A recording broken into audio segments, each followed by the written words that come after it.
I'm super excited for my guest today, Nick Heath, a center fielder and baseball player for the Arizona Diamondbacks, drafted originally by the Kansas City Royals in 16th round. Actually, how's it going, man? Yeah, it's going pretty good, man. Just got a little bit of work in earlier. Had to sort some stuff out, and man, ready to go, ready to get into it. All right, well, hey, let's jump right into this. How has your off season been? I know spring training just ended, the new season just started. How's that been for you, man? And the off season was pretty good. Spent a lot of time working on some stuff I think I needed to work on. Kind of changing some stuff to help me be a little more consistent. Uh, Cut down on some strikeouts. I had a couple of those last year. Didn't want those. Um, just working on being, man, a better outfielder, a better hitter, a better base runner, better teammate.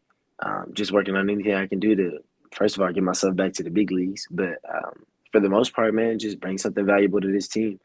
Uh, Bring something every day to the clubhouse that I know some of these guys are going to need, whether it be older or younger.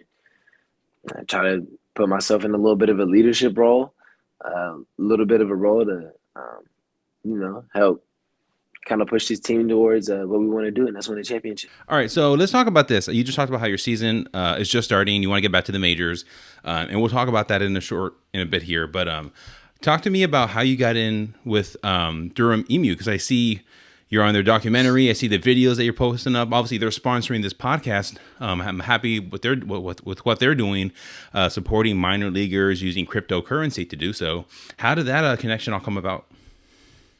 Man, to be honest, that came about, I think just through Twitter, just through communication. Mm-hmm. I hopped in and saw one of their spaces where they can go in there and talk. Mm-hmm. And man, it was dope to hear somebody out there was trying to advocate for minor leaguers and trying to make sure some of these guys were taken care of.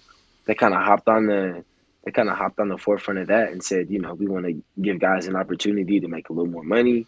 We want to give guys the opportunity to eat a little better on the road, to travel a little better, to stay in, better living conditions when they're at home. So it was kind of cool to see that, man. I've been a minor leaguer and kind of gone through that. I don't have as many of the struggles as they Mm-hmm. have. I guess I kind of put in a little bit of my time, so it'd have been nice to have them around when I was first coming up. But I think I think I'm all right now. But just seeing that and kind of being in those shoes and understanding, what those guys got to deal with, what those guys got to go through. Mm-hmm. I'm like, yo, it's kind of nice to see somebody advocating for them. It's nice to see somebody standing up for them. It's nice to see somebody supporting them, Mm-hmm. knowing, that we're all gonna have to go through the same thing. So that's dope. And like I said, I saw one of their spaces. It was kind of a mutual, I guess you would say, virtual handshake between the two Mm-hmm. of us, and just saying like, "Yo, pleasure to meet you guys. I'm happy to see what you guys are doing.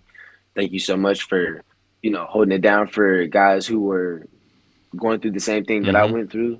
And it's nice to look back on that. So they reached back out and they said, "Hey, we're kind of interested in some things. We got some things coming up. We're interested in explaining some things, uh, teaching guys about crypto. It's something I had no clue about." Right. And they kind of just like, essentially put me on game to some stuff that could help me, further down the road. So, like I said, it was kind of a mutual virtual handshake, and we went from there. And all of a sudden, I'm meeting these guys face to face, and uh, man, it's cool. It's been a dope experience. They've kind of, um, seeing what they've done for other guys is really, really nice to see, because a lot of people don't stick their necks out like that for minor league ball players, and these guys are doing that. So anything to help another minor leaguer, anything to help another ball player is something I can get behind. Yeah, and tell me this. I asked this for actually just recorded with Evan Mendoza. He said to say hi. He says you're his homie. That's my Um, boy. That's my boy. yeah, yeah. So I just recorded. And I asked him this, and I'm gonna ask you the same thing. So for players in the minor league organizations, maybe hesitant to sign up with Durham, right? Because they see this, they say, okay, someone's just handing us money. That can't be real. What would you say to them?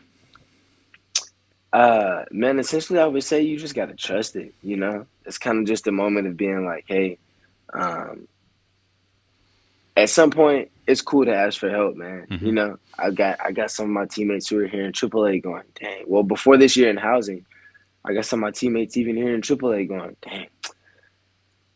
I don't know if I'm gonna keep playing. I got other things I got to take care of. this ain't cutting it for me, or you see them handing out money thing, maybe you got to pay it back, maybe you got to Mm-hmm. do this, man. Nah, dog, they're literally growing a foundation and building a foundation to be able to do that for guys. Mm-hmm. There's no excuse me, essentially, like, there's no strings attached. It's just them, saying, hey man, we want to help. This is our opportunity to kind of put our best foot forward and pave the way for you guys further down the road. So the guys who come behind you are going to be able to do the same thing. They're going to be taken care of as well. So I mean, I think it's something a lot of people should get on board, and especially with the way money is moving nowadays and the way the cryptocurrency is kind of taking off. At the very least, you could give it a listen, and they can teach you a little something about what's to come. Something that definitely seems like it is growing in the country or growing across the world, at least monetization wise. And at first, that's what I took it in for. Maybe I could learn something about crypto, and then I started learning who these guys were and learning what they were about. And man, it got a lot easier to kind of just trust the process in that and trust the fact that these guys just wanted to help out. Yeah, no, I respect it. And like I said, they sponsored this podcast, so I love what they're doing. I came across them the same way you did, right? I saw a Twitter space, I jumped on. I was like, okay, you guys have a goal, and you're working towards supporting minor leaguers, and you're being a sponsor, you're being an advocate. A lot of people don't see the struggles that minor leaguers go through, right? It's almost like a mystery, right? They just see them reach the big leagues and they think, okay, now they're getting these big contracts, but so many minor leaguers are living on wages that are like poverty level, right? Yeah. So just seeing what they're doing, like I said, they sponsor the show, but at the same time, like, I am full support with what they're doing, and I completely encourage anyone who's listening to either get sponsored or get into the crypto world and really just kind of, like you said, that's the way this direction, like the world's kind of going to, right? It's kind of becoming a big thing here nowadays. Let's take it back to when you first started playing baseball. When did you realize you were good at baseball, man? uh, to be honest with you, man, I didn't think I was any good at baseball until like my senior year of high school. I wasn't playing very competitively. I wasn't playing in like a lot of big tournaments like some of these like some other guys you might see, especially like nowadays guys are flying across the country to go play games or going to other states to go play games. We didn't necessarily have all that. I stayed relatively close to home to play, and then maybe it wasn't until like my junior senior year of high school that I kind of was like, okay, like let me kind of venture out there and see what type of baseball there is. And honestly, man, I think it's just a continuation of growth and practice and hard work that got me to where I was. So, man, I was just very fortunate. I got a call to go play college ball, and I was like, "Oh snap! I'm gonna go play college ball." I wasn't expecting to do that. Um, I would say I almost lucked into a really really good situation with one of the coaches, and having like uh, a personal relationship with him and his family. So I kind of knew his family before Mm-hmm. he went down there. And I got a phone call saying, hey, man, we got a spot for you. Come on and play ball. And I was like, oh, snap, mom, here we Okay. go. And then pro ball, I, I thought that was a long shot, but it's something I always wanted to do, Yeah. right?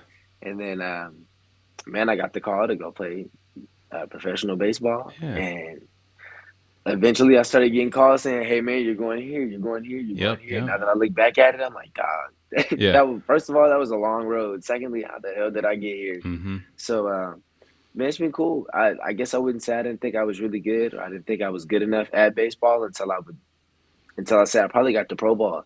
I kind of thought, it was very average, very run of the mill ball player, but somebody saw some. I'm Yeah. I'm serious. Yeah. Somebody saw some potential in there, and here I am. I respect that. So, how was the college recruiting process then? You said you knew the coach and all that, but were there any other universities or colleges or the JUCO route that you were looking at? There were a couple of JUCOs I was gonna go play at, but I'd heard so many horror stories about JUCOs, just in terms of like, oh, they're gonna Mm-hmm. run you to death, and Mm-hmm. practices are gonna be from 6 a.m. to That's 6 right. p.m. I was like, dog, that sounds miserable, right? And I think I just loved the game enough to I was gonna go do it anyway. You know what I mean? I was just gonna put up with whatever I had to put up with at the time just to keep playing. And then going to college, there was this guy I used to hit with. He was essentially, I would say, like my hitting coach when I was in high school. And I was just trying to, get a little bit better, work a little bit here, work a little bit there. And his son was the head coach at a junior college and went down to play his junior college. And for whatever reason, that weekend, I just decided that I was the best baseball player in the world. So I kind of showed out a little bit and stayed in contact with him. Um, a little bit of time goes by, and I'm like a month into my summer, thinking I'm not gonna go play college ball. It's like my senior year. I'm like a month in, thinking I'm not gonna go play college ball. I'm like, dang. Well, about to have to get that up. Just go ahead and go to a local university, keep Mm-hmm. it close to home, and see what happens. And he gave me a shout, man. He was like, look, he's like, I got one more outfield spot. He was like, you either want it or you don't. I was like, I'm on my way. Yeah, yeah, And called my mom. I was like, hey, mom, they offered me to come play ball in Louisiana. And she was like, wait, for real? And I was like, yeah, so I think I want to go. She yeah. was Mm-hmm. like, all right, let's go. Let's get into Yeah. it. So that summer was spent like packing some stuff up, Mm-hmm. getting on down to Louisiana, and I guess the rest is the rest after that. How do you pronounce the city that you played in? I'm looking at it, and that I'm not even trying to.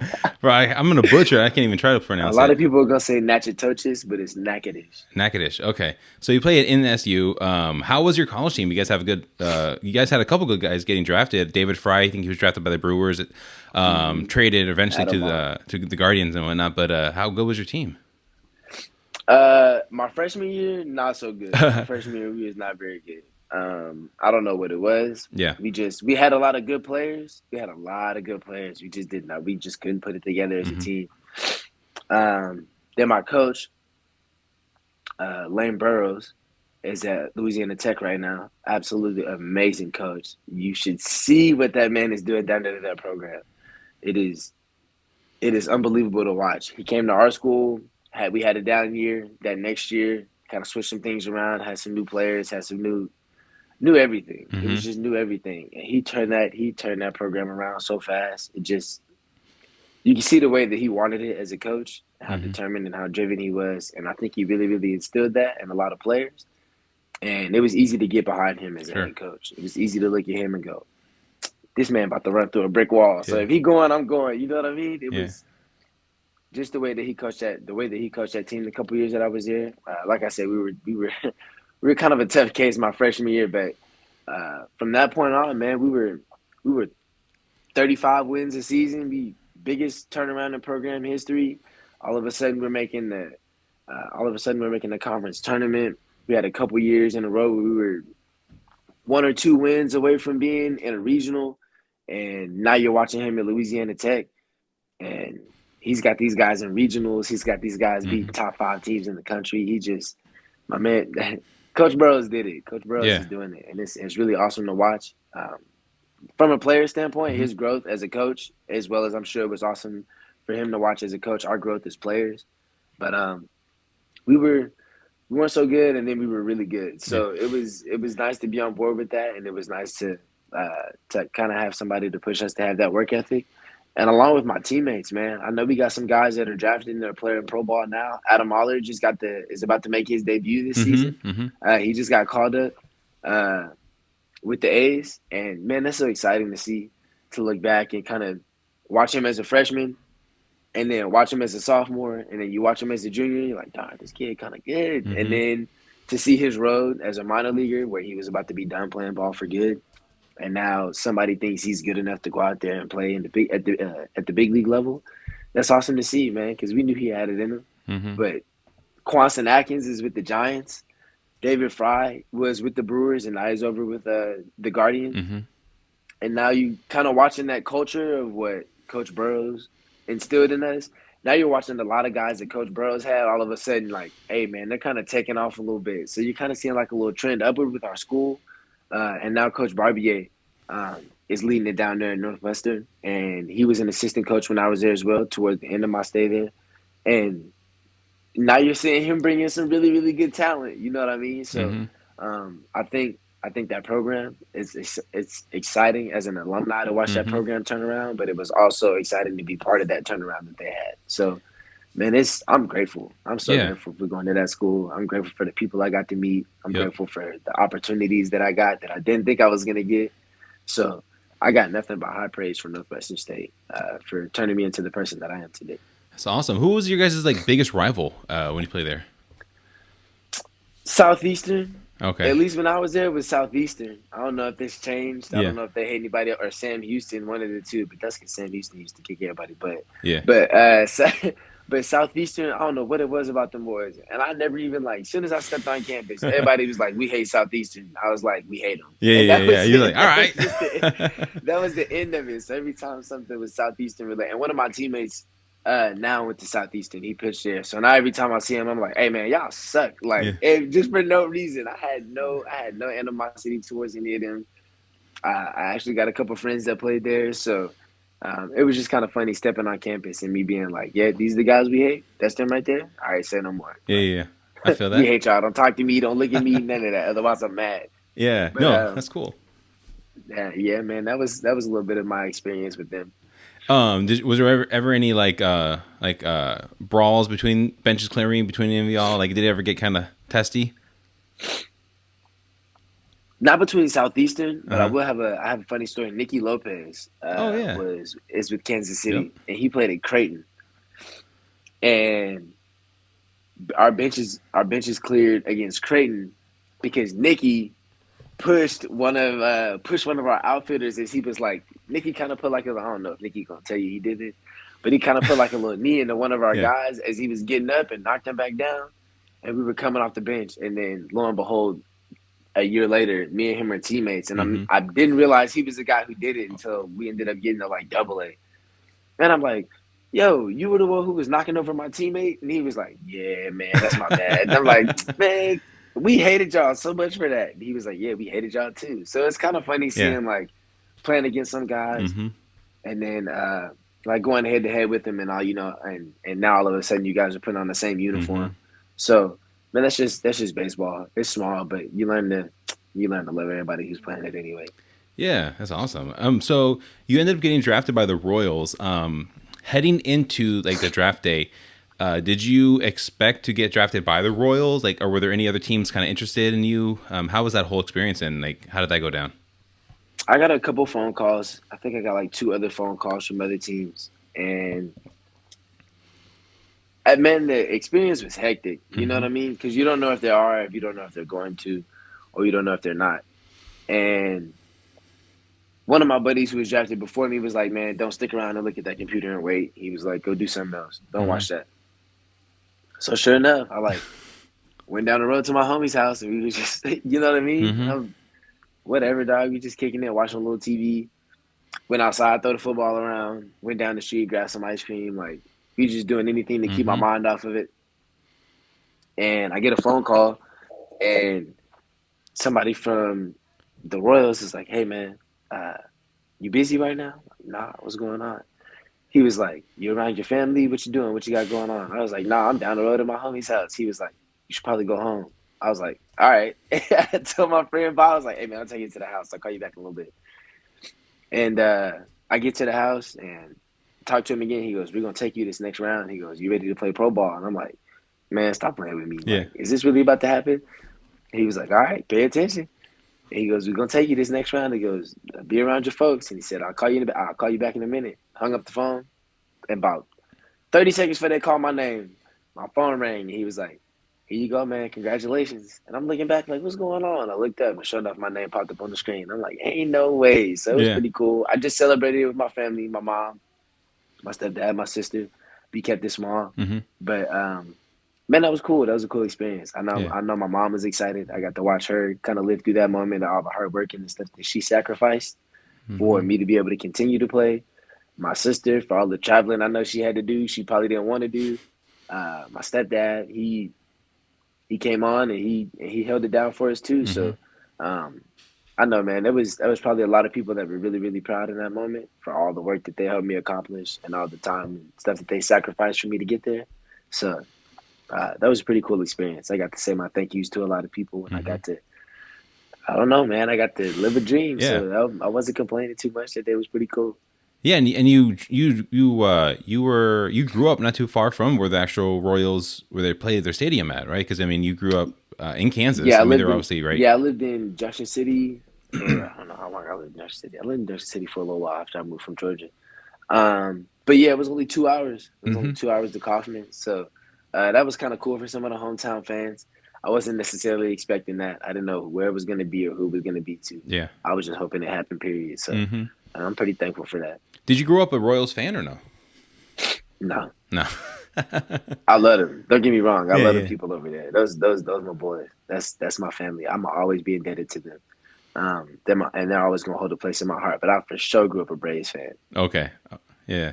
That makes sense. Okay. Of course, they just won the World Series, but when you got drafted, the Royals had won the World Series just what The the year year before, before, yeah, and then so they I'm were like, back to oh back. snap, we So about to be good, man. yeah. I was like, oh Psych. snap. No. I was like, this is lit. I'm like, what you mean? This is awesome. Yeah. All right. But We did that.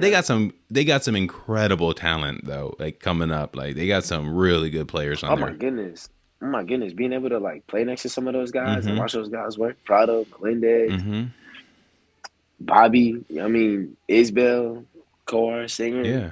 Lynch, Bubich. I'm naming all these dudes. Yeah. Like to be able to like Lofton. Oh my goodness, man! Don't get me started. I came up playing with some dogs. I came up playing with some absolute dogs over in Kansas City. Some of them are playing still. Some of them aren't. I just I came up with some absolute dogs over there in Kansas City, and I'm so thankful I got to be part of that. I'm so thankful I got to like just grow and go through all those experiences with those guys. Man, they made baseball so much easier. They made life so much easier. Mm-hmm. Like obviously it was still kind of hectic because you never know what's gonna happen Right. next, Right. but they made my minor league experience a hell of an experience. I'm not gonna lie to you. They made it a really, really good experience. And then like being able to watch some of these dudes like ball out in person, like Mm-hmm. being able to watch some of them struggle and then watch how fast they turn it around and watch how fast they watch how fast they turn into real ball players, man. It Mm-hmm. was unbelievable. Unbelievable. Staff, the front office, it was always love, man. They always made you feel at home, man. They always made you feel at home. So again, I'm forever indebted to them. They made life pretty easy for me as a ball player. I respect it. That's awesome. I'm glad to hear it. And you talked about the minors, right? Yeah, you talked about the miners. Like I said, this podcast is sponsored by Durham. They're a blockchain based business with a mission to support minor leaguers through the trading of their RBI token. Like we talked about some of the struggles baseball players go through. You had mentioned that you had it pretty good, but I mean, I'm sure you've seen guys who couldn't, like you had mentioned, couldn't play baseball because they got to go support family or they got to, they have kids and they're getting married and they're just not able to support themselves on a minor league salary. So I like to shed some light on that and kind of talk about some of the experiences you've had. What was do you have any like interesting minor league stories where when you think about it, you're like, that's like the epitome of the minor leagues? Uh, Cause like I've had guys like tell me like, we went to motels and like, there's no electricity, or like we went to motels and we weren't able to check in. We had to share, the whole team share 2 rooms, stuff like that. I wouldn't say with the Royals I had anything crazy like Mm-hmm. that. There was definitely a stop I had uh, along the way that like after the game the spread wasn't like the best, Mm-hmm. so it was like a very very small spread, and it wasn't even me as a person, man. I'm very I don't know. I'm low maintenance, Mm-hmm. so I kind of like brush it off real quick. And for whatever reason, like sometimes we would have a bad spread. I'd be like, man, I'm gonna just hit McDonald's on the way home. There was for sure a time I had to like hit McDonald's like every day for like a week and a half, and I was like, oh my god, this is starting to get old. But like, I wouldn't say I've had too many stories. I wouldn't say I've had too many instances where Mm-hmm. like I was like, okay, this is dirt. You know what I Yeah. mean? Yeah. Like I haven't had anything crazy like that. I will say that like I wasn't making enough money uh, at one of the levels I went to, and we for sure packed like 6 or 7 dudes in a 2 bedroom apartment, and everybody was paying like I mean Yeah. like I mean dog, we were like going to get blow up mattresses. Some of us weren't even sleeping on mattresses. We were just sleeping on like folded up blankets for a little Mm-hmm. cushion under Mm-hmm. us. Like it was just I've definitely been there. You know what I mean? And it's all for the love of the game, I suppose. But I mean, at the end of the day, man, I think it made me want it that much more. Maybe like that much hungrier to Mm-hmm. get to it because I can be like, oh snap, I'm not standing on. I came a long way from standing on a blanket in Mm-hmm. the middle of Kentucky. You know Yeah. what I mean? Yep. Playing. I'm about to not get to stay at like a Ritz Carlton. You know what I'm saying? Mm-hmm. I've seen both ends of the spectrum. So I think having to go through that, I think it definitely it helped me. It kind of pushed me a little further along. So when I got to stay at this hotel in LA, or when I got to stay at this hotel in Cincinnati or Atlanta, and I'm looking out and I'm like, oh my God, bro, I'm in this crazy hotel right now. Like this hotel is unbelievable. Or Detroit or wherever we went. You know what I mean? Chicago. I'm like, I'm staying in this nice hotel. I'm like, man, I appreciate what I had to go through to get to this, but I hope I never have Mm. to go through that again. And I hope the people behind me don't have to go through that again. So Yeah. it's pretty dope right now actually seeing teams pay for minor league Yep. housing and put them in a place where they can stay. Like that's nice. That's nice. That's just another burden those guys don't have to Yeah. worry about. That's money that doesn't have to come out of their pocket so they can come out here and basically play the game that they love to Yeah. play. It's nice to see, man. It's nice to see it turning around. Yeah, and you see people or organizations like Adopt a Minor Leaguer, More Than Baseball, Durham Emu. They're doing all they can to be advocates for minor leaguers because, like you said, it's. Mm-hmm. I've heard stories of guys, 6 or 7 guys in a 2-bedroom apartment. One sleeps in the kitchen on a blow up mattress. One's in the living room on a blow up mattress. 2 guys in the Yeah, bedroom. Like it's not something where like it's not comfortable, right? Like you can't really expect to be the best that you can be when you're focused on trying to just like survive, you know. And I can't yeah, even imagine having kids. And there's guys who are married, and you know, it's a grind, man. yeah. It's tough. I've definitely seen my fair share of married or engaged teammates who are like, nah, I can't cut it no more. Like I'm Yeah. not gonna be able to hack it. I got stuff to take care of. Or some guys have kids, and I know like some Hispanic players, man, are making $400 every paycheck, and they for sure sending like 300 of those Back to their dollars back countries. home to Yeah. take care of their old lady, to take care of their families, to take care of kids if they got them. Bro, I couldn't imagine living on $100 every 2 weeks, and then having to go out there and be a top prospect for Mm-hmm. somebody, or having to go out there and be lights out on the mound, or like Yep. that's abysmal, man. That is abysmal, and Yeah. I feel for some of these guys. I really, really do. Like I said, I've been there. I think I put in enough time. I put in enough Mm-hmm. work that I don't necessarily have to worry about that anymore. Mm-hmm. But for the guys behind me, for the guys who are gonna get the opportunity to experience that, I man, sometimes you got to lay down and pray for them, Yeah. and you know what I mean. It's work. It is Yeah. work. It is labor. It is love. Boy, I tell you, it's love if I ever seen it. Mm-hmm. It's love for the game. You really, really got to love it to stick through it. So, Yeah. um, it's nice to see that, man. It's nice to see it turning around. I know it's going to be a lot less stress, a lot less pressure on guys to do certain things and have to figure certain things out. So, it's nice to see. Yeah, no, I agree. Before we get, talk about something else, like, did you ever have any interesting like interactions with fans? Like, I've had baseball players tell me like there's kids asking them to sign their foreheads, asking them to get sign autographs, and they didn't even know what their names were. They thought they were a Dominican player, but he was not even Dominican. Like, do you have any interesting interactions? I mean, yeah, I feel like I've had a few of those. I feel like you're always gonna run across the kid who's like, "Can you sign my back?" Yeah. Like, it's Get just out of some here. odd stuff I do, right? But like sometimes you do it because it's kind of funny, and other times you're like, "Man, he would. This would be a story for him." You know what I mean? Mm-hmm. It's kind of a story for me as well. But I would say I don't know, man. You always have weird interactions. Some guys will sit next to you in the stands and tell you your butt looks nice in the pants. You're like, man, what's going on here, dog? Like, leave me alone, bro. I'm trying to work. Other times you got people heckling you. I will say one time during the spring training game, I had this. What was my jersey number? Like 88, 89.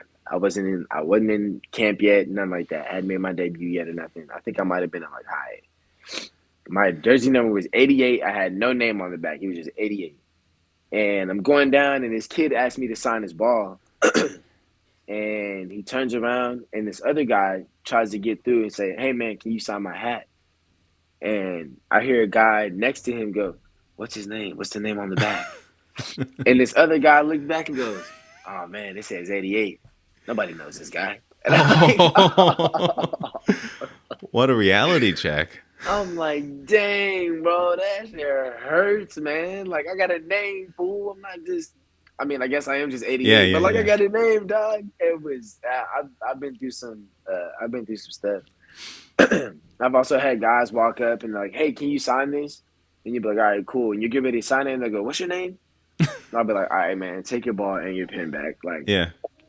if you're gonna ask me to sign something, you got to know my name first. Don't Yep. ask the guy next to you. You got to look at me and say, "Hey, Nick, can you sign Yep. this?" And I for sure, I have most definitely told people no because they did not know my name. Like somebody's like, "Hey, man, can you sign this?" And then look at somebody else and go, "What's his name?" And I'll be like, "Oh, you don't know my name either, dog. Like, Mm-hmm.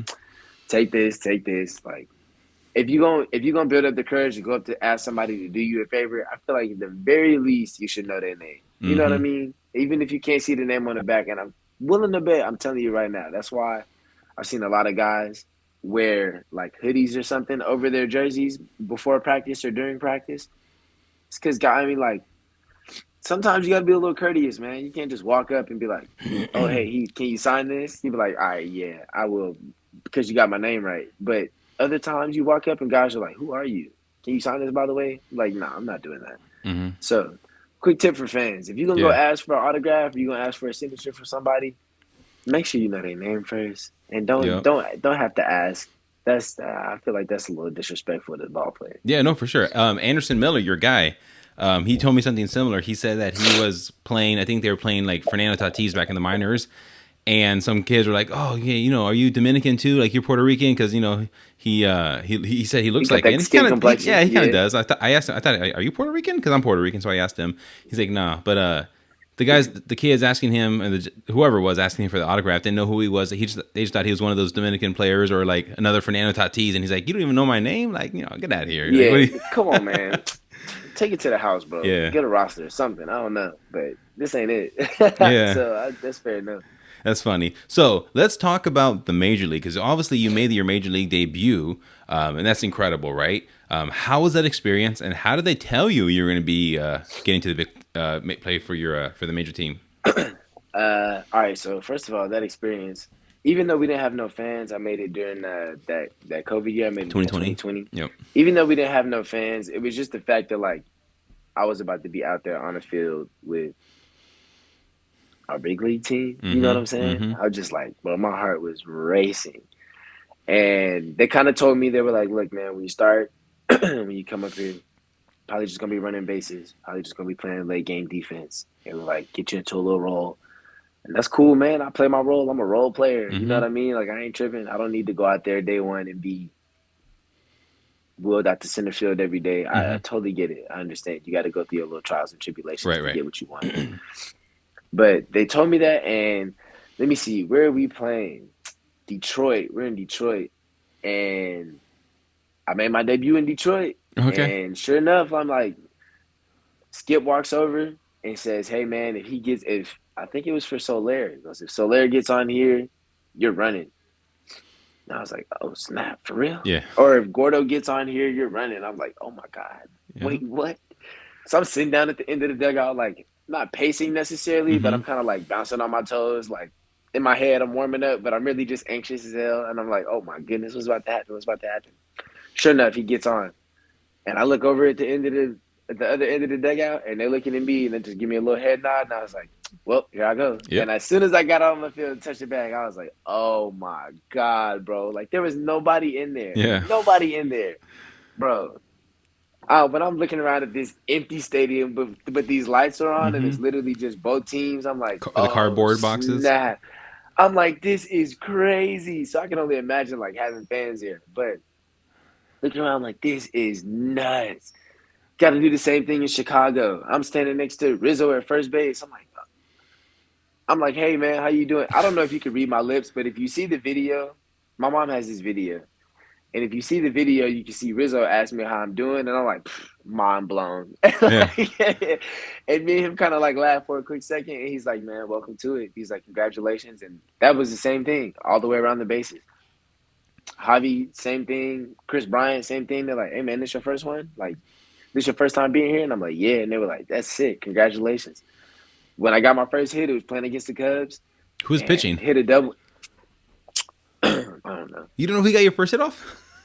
Nah, man, I was blacked out. Dog, I was just like, oh, snap. Like, this is it. You know Yeah. what I mean? I feel like that was I mean, dog, Yep. that's the moment I've been waiting for my whole life. Now, if I look at the video, I can like Yeah. take you through it moment by moment. But at that current moment in time, I was like, oh snap, like this is it. This is Mm-hmm. where I am. And I feel like a lot of people are like that. I'm sure there are some people who composure through the roof. They're not affected whatsoever by that. But I feel like there's other people who are like, all right, dog, get your feet wet. Here Yeah. it is. But hit a double, I look back, and it was the same group of guys. They're like, yeah, that was your first hit too? And I'm like, yeah. And they're like, congratulations, man. I'm like, dang, dog, I'm out here. Like, these fools telling me congratulations Mm-hmm. for Mm-hmm. real. So it's kind of nice to be part of that.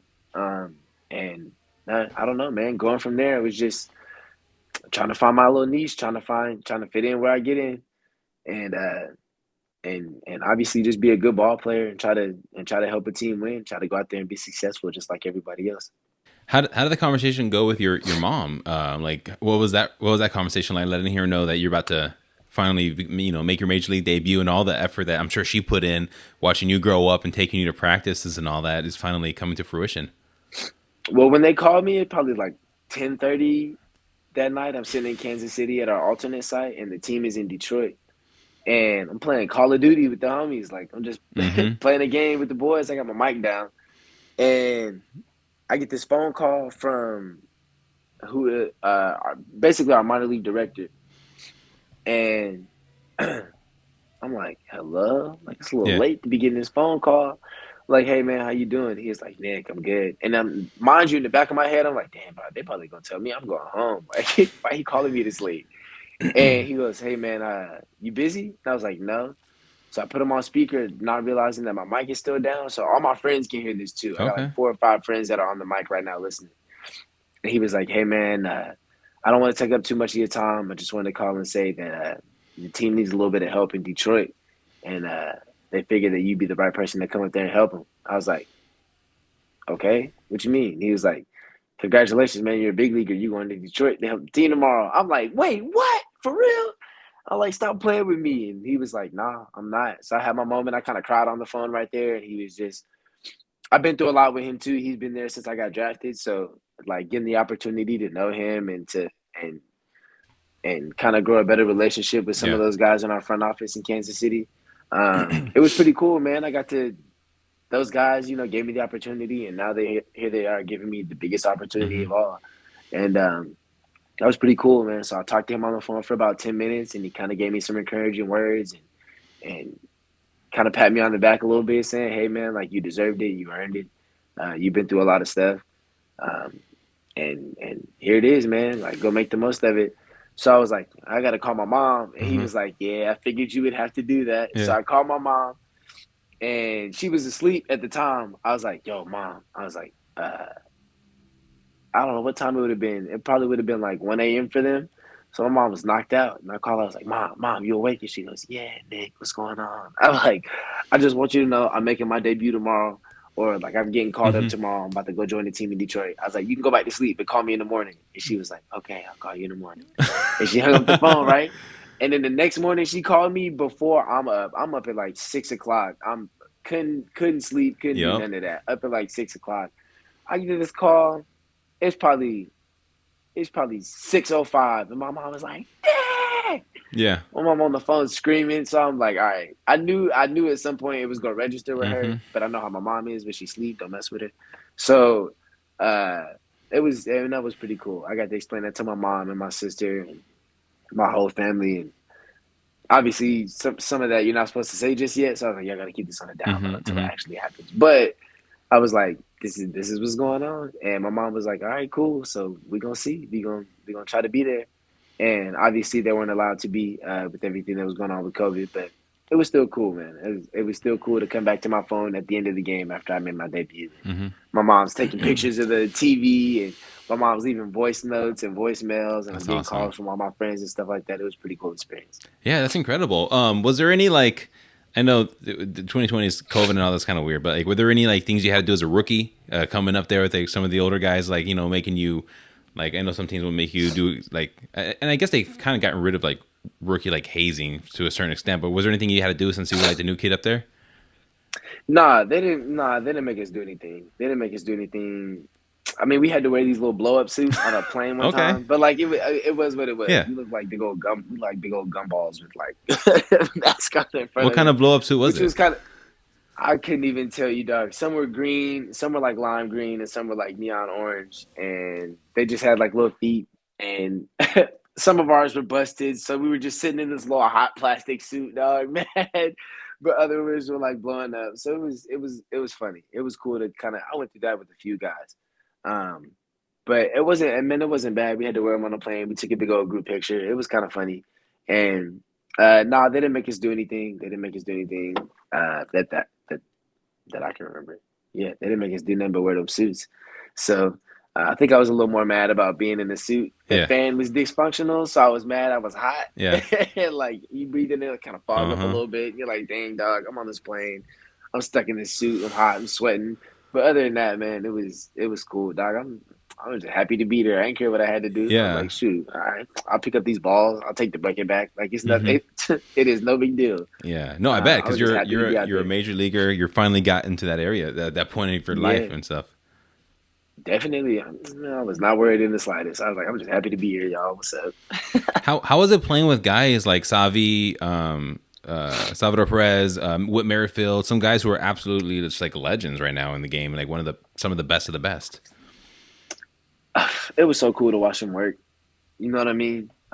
It was just, man, it was dope. Salvi, super down to earth, very. Um, I feel like I'm not gonna lie to you. I thought he was, kind of like the leader of that team. I got to play with a little bit. I got to play with Gordo Mm-hmm. for that COVID year, so that was my opportunity to watch Gordo work. That Mm-hmm. was my opportunity to watch him like show up to the field every day, take some ground balls, shag. I'm like, dog, how is he so good in the outfield? And then I show up and I watch him work, and I'm like, that's how he's good in the Mm-hmm. outfield. Let me jot this down in my notebook. So like, I try to do as much as I can. I try to work on my defense as much as I can, just like he did.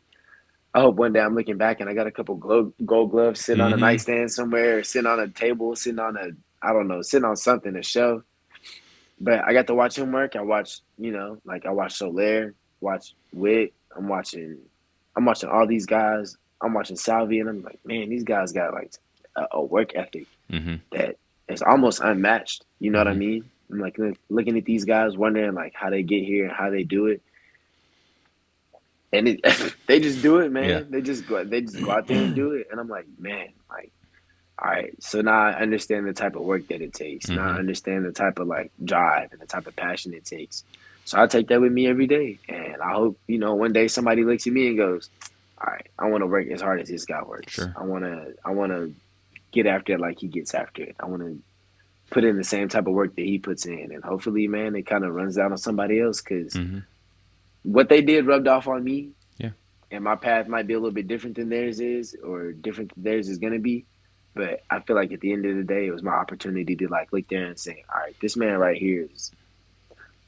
I feel like Gordo might mess around and be a Hall of Famer. You know what I Mm-hmm. mean? Whoever played defense like that? I Yeah. ain't He's never seen good. nobody play defense like that.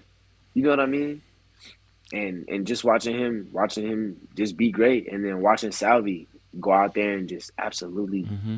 bang. Salvi ranks good behind the Yeah. plate, and I'm just like, man, I'm around these like all-star caliber players. Mm-hmm. I'm picking their brains. I'm taking whatever I can take, even if I'm not necessarily speaking to them all the time. I Right. got my little notebook right here, and I'm like, all Just right, well, he watching. did this today, and he practiced this today, so you should probably practice that too. Yeah. Like, it's just, I don't know, man. I'm just getting to look at that and getting to like, even watching guys from across the field, like that were in other dugouts. I'm like, okay, how is he preparing for this game? Like, is this what it takes?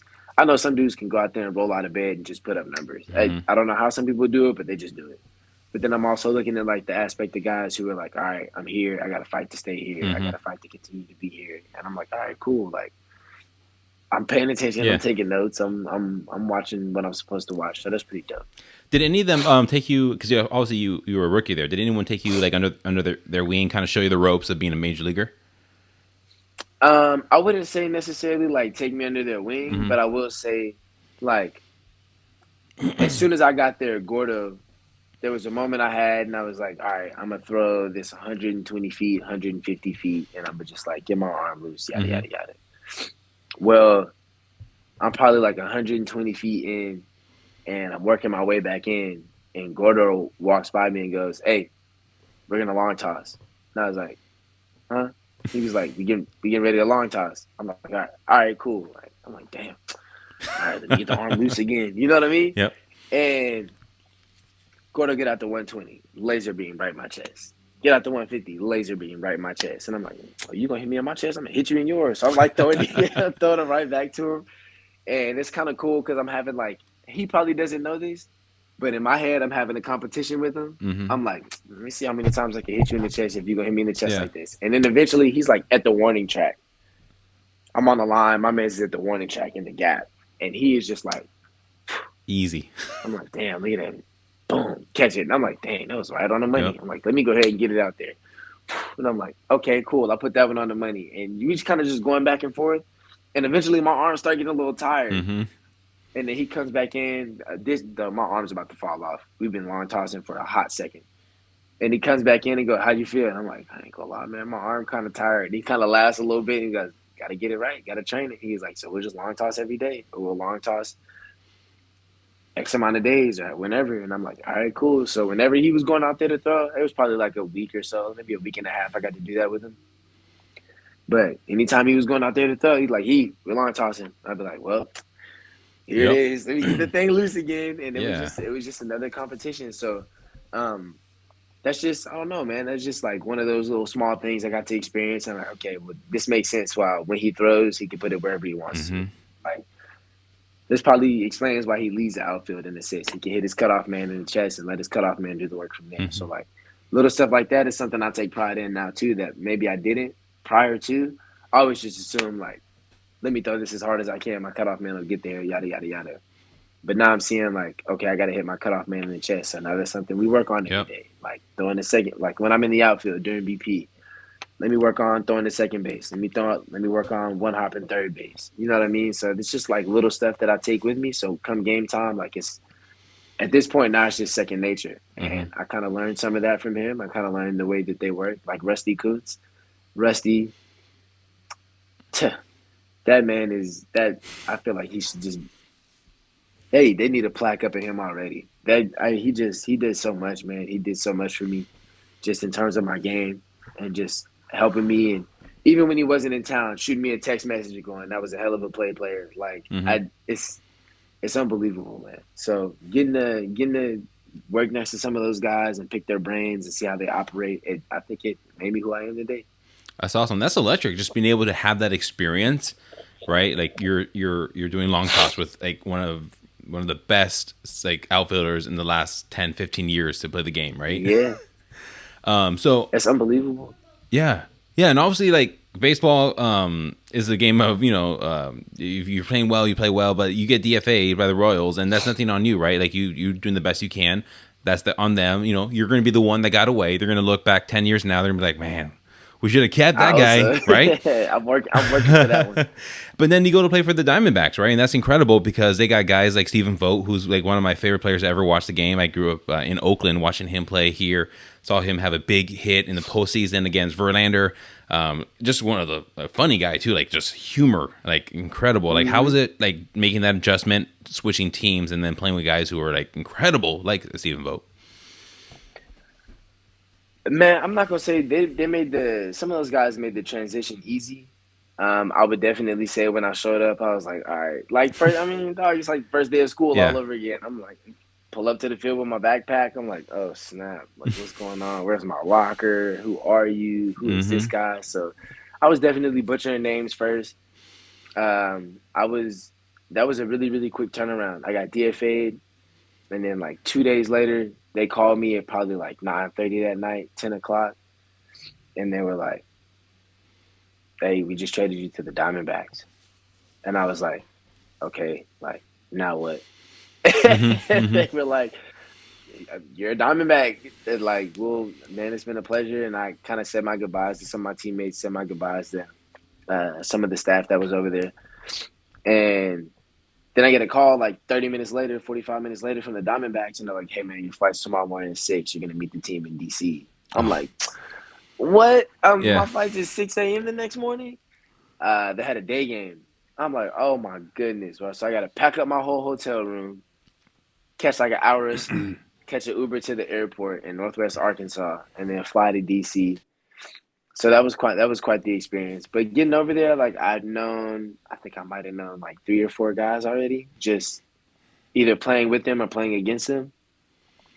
And then, man, just as the season went on, like obviously getting to know some of the faces, I kind of went up, kind of went down. I kind of did that little roller Mm-hmm. coaster for a little bit. Um, but went up, went down. So I met a few faces, been around a few guys. So I was kind of getting a little more comfortable. But Stephen Vogt, man, that is quality guy. I don't know what else to say. What a teammate he was, man. That was unbelievable. And just like see you say stuff like that, and then you get the opportunity to be around those guys to actually see who they are. Mm-hmm. And I remember he told me a story one day. I didn't know like how cool he was Mm-hmm. until he came up and told me the story. We're sitting down talking, and he comes up. He goes, "Man, I just want you to know that my kid doesn't stop talking about you because you're number 9 and he's number 9 too." And this is a moment where I'm like, ain't no way Mm-hmm. that this man right here came up and said something like that to me. You know what I mean? Like, dog, as a minor leaguer, as a college player, as a high school player, like I'm seeing you guys on TV. You know what I mean? Like, Mm-hmm. I wonder what these guys are like in person. And now I'm having this conversation and like getting to meet his Yeah. kid after a game, and his kid's like, yo, like I'm number 9 too. And I'm like, that's sick, but you make 9 look better than me, man. Like Mm-hmm. it's just I don't know, dog. This is it, it's all full circle. You know what I mean? Mm-hmm. And getting the opportunity to be around some of those guys and pick their brains. Whenever I had questions, he was the one I went to ask. I was like, hey man, like how did you get through this moment when you were a rookie? How did you get through this moment when you were like first coming up? How did you suck up being angry that maybe you weren't playing, or how did you suck up being angry that maybe you didn't do what you wanted to do when you wanted to do it? Like how did you overcome the big leagues kind of kicking Mm-hmm. your butt for a little bit? You know what I mean? And he always had an answer for me. He always had something for me that was beneficial. He always had something for me that was positive. And I'm like, that's nuts that you look at these guys through a TV screen Mm-hmm. and you wonder how they are as people, and then you get up next to them and you get the opportunity to play with them and put on the same uniform, and you got to communicate with them on the field because now you guys are teammates, and it's a whole, bro, you get a whole different respect for a lot of people. You get a whole different perspective of whatever he went through, I went through. You know Mm-hmm. what I mean? At least to a certain extent, to a certain point, that he's probably gone through the same thing that I've gone through. So it's kind of nice to look at it and go, all right, man, like I can pick his brain about this and he'll have a solid answer. Mm-hmm. So you saying like he's a legend? He is most Oh yeah. definitely a legend. He is most definitely a legend, and I'll never forget like some of the conversations I had with him, and I like carry some of those like tidbits that he gave me. I Mm-hmm. still carry those with me. I got them in a notebook. Actually, I keep this notebook with me for like stuff that I ask guys and just how to overcome, how to Mm-hmm. persevere, how to adjust, how to whatever you may have in baseball. I got this notebook and I like got stuff jotted down, and it's kind of cool, man, to have that moment with some guys that you thought maybe you never get the opportunity to Mm-hmm. meet, or maybe you never get the opportunity to play alongside. Yeah. And man, that's just how baseball works, dog. Mm-hmm. It'll kick your butt sometimes, but it'll bless you at the same time. Yeah, and I think I want to say he was like a rookie. I think he was like 27, 28. Like he was an older guy when he finally got his major league debut, and then ended up being an all-star, won a World Series just with I think he won a World Series with the Braves this past season. I think he was, I want to say he was on the team for a little bit when they won their World Mm-hmm. Series. Just, yeah, an incredible guy. Like, did he ever do his like, cause I know he kind of got famous for this in Oakland. He did this like referee bit where he would blow the whistle and he would talk like a referee. He's really good at impressions. Like, what did he ever No, do I anything? haven't. I didn't get the chance to see Oh that. my He goodness. did have some. He did have some funny stuff that he would like. He had some funny stuff that he would do in the locker sometimes, in the clubhouse, sometimes in the dugout. But I think when we got out there to baseball, once the game started, my man's was all business. But like once the game was over, it was cool to be able to like sit down and have a conversation with him, and just I don't know, man. You get to pick his brain. And it's cool, dog. It's cool, especially coming from somebody who's just not getting there, somebody who's just not getting the opportunity to be around all that. And these guys are like, yeah, dog, welcome you with open arms. Whatever you want to know, whatever questions you got, don't hesitate. Bring them to us. Yeah, no, that's incredible. And like I said, it's you're gonna hopefully this season you're back in the majors, making you're That's the goal. yeah, that's the goal for sure, for sure. And That's the I'm goal. gonna I'll start like I said, I'll start the campaign free Nick Heath. Like we got to get you out in the majors, bro. Like we can't be I'll make the I like that. I t-shirts. can dig that. I'll make the t-shirts. You know, we'll get some signs going. You know, get the hashtag trending on Twitter. Free Nick Heath, Dang. and we'll see you back in the majors, man. I want to end on this. Like, when you're not playing baseball, what do you do for fun? Like, I know you mentioned Call of Duty. Like, what else do you do for fun? All right, dog. I'm really big into nature recently. Okay. This is like a since the New Year type of thing. Mm-hmm. Kind of big into nature. I used to not like reading, but now I'm like, dog. I'm so far into one of these books right now, and I just can't put it down. Mm-hmm. Um, I got another one that I'm gonna try to start reading before this series is over. So I'm gonna try to finish the one I'm in. I think I got like 60 or 70 pages left. So when I get off here, I'll probably try to knock down like 20 more pages. And then I got another one I want to pick up. And it's just, it's this book is called Ego is the Enemy. Hmm. And a really good friend of mine, Brandon Jennings, who used to play basketball for the Yeah, Bucks, for the Bucks, put me yeah. on. He put me on like this series of books, and it's just all about like putting yourself second and not being so like locked in or in tune with what you want to do, Mm-hmm. but it's learning to accept that, especially in sports, like no matter how hard it is, how difficult it might get, that like everything ain't gonna go your way. There's a player side, there's a business side, there's a relationship side, there's a whole lot of different sides to it. But this book, Ego is the Enemy, has been saving me, man. It's been saving me, and it kind of just like gives me the opportunity to look at myself a little bit differently, and it kind of like at times in the book it'll just smack you in the face and Yeah. be like, this is probably you, right? You know what I Oh, mean? So it's really eye-opening, and I've been reading a lot of books, I've been doing a lot of walking, I've been doing a whole lot of just, I don't know, like active stuff. I like bowling. I'm big I on saw that bowling. on Twitter. I'm not like, I ain't the best bowler. I'm liable to mess around and bowl like a 230 or a 240, and then I'm liable to mess around and bowl like a 105. You just never know what you're gonna Mm-hmm. get some days. So I'm just trying to be more consistent with that. I think it's kind of fun away from baseball. It kind of takes my mind off of it, but allows me to be competitive elsewhere. So, man, I don't know. I'm in the house. I like to Yeah. stay inside. I like to read. I like to just kind of enjoy my own space after having to be around a whole bunch of people. Yep. After having to go outside and listen to loud music, loud people screaming. I mean, it's just after a long day of work, it's kind of nice to just come back and relax Kick back. Yep. and be in my own little bubble for a little bit. But obviously, you get to hang around your teammates, you get to do stuff like that away from the field. So, for the most part, I'm just kicking it with my teammates. I'm by myself. I'm reading. I'm Yep. outside doing something. I don't know. Yeah. Well, Um, when you play in Milwaukee, we're gonna have to go bowling. You know. oh, what's up? Yeah, I mean, I'm not too far from the stadium. I'm 40 minutes. So, you know, once you make your back in the majors and you play 40 minutes? Milwaukee, All right, yeah. 40 minutes is a little steep, but that's all right. We can make something shake. no, bro, I will drive. Ain't no big deal. All right, man. If you close by, we can find a bowling alley now. All I'm, right, don't be mad at me as if soon I as- do it to you, though. I'm gonna hold. You probably beat me. I suck, but I'm gonna hold you to that, bro. I'm down to go, brother. I'm down to go. I respect that. I appreciate that. All right, hey man, again, I want to thank you for coming on. I know you're a busy guy, and I'm glad we finally able to get this all situated and get a time for you to come on. I'll cheer for you. Like I said, free Nick Heath. We gotta get that trending, and we'll see you in the majors, man. All right, thank you very much for having me, brother. All right, bro, you have a good one.